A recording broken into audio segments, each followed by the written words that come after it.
అయ్యో అయ్యో అయ్యో అయ్యో, ఏమిటి కలి? అయ్యా రాంబాబు గారు, నాకేం సంబంధం లేదు. మీరు తోఫా తోఫా అనుకున్నా, నాకు తోఫా తోఫా ఇచ్చినా, వాళ్ళ చేత ఇప్పించినా నాకేం సంబంధం. కళ్ళు ద్రావునప్పుడు ఈ మందు బ్యాచ్ అంతా గట్ల మీద కూర్చుంటారట, కళ్ళు సీసా తీసుకుంటారు.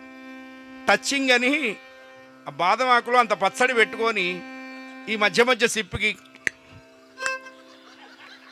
మీరు అడుగుతారు, నీకేంటి ప్రాక్టికల్గా ఉన్నట్టుందే, మీరు పిచ్చి అలవాట్లు నాకు లేపలే, అసలే చస్తున్నా.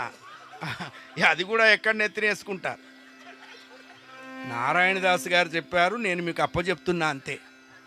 ఇందులో నా ఇండివిజువల్ ఐడియాసు ఏమీ లేదు. కళ్ళు ద్రావునప్పుడు ఊరగాయ పాళము కొల్ల కొల్లగా నందుకొనేదా కొంతకాలము.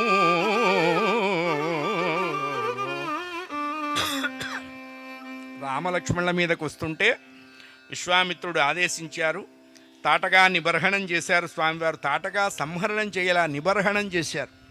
నిబర్హణం అంటే అర్థం ఏంటంటే పెద్దలు చెప్పారు, దాని మొగుడు ఎప్పుడో పైకి వెళ్ళిపోయినాడు, ఇది ఏమన్నా పైకి వెళ్ళదు, వాడికి గుప్పెడు అన్నం వండి పెట్టదు, వాడేమన్నా కర్రీ పాయింట్లకి ఆ పాయింట్లకి ఫోన్ చేసి తెచ్చుకోలేక చస్తున్నాడు, వాడు ఎన్నో రిక్విజేషన్ లెటర్లు పెట్టాడు, ఇప్పుడు కాదులే చూస్తా చూస్తా అంటున్నది అది.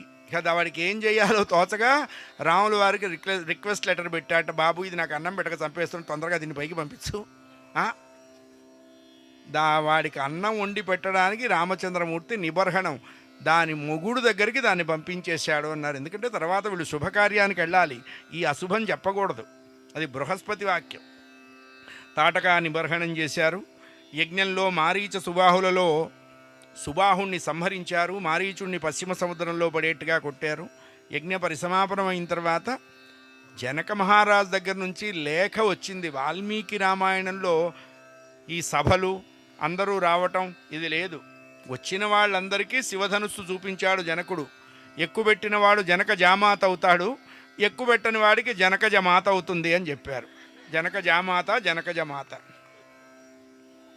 వెనకట్లో అట్లా వరపరీక్షలు ఉండేవి.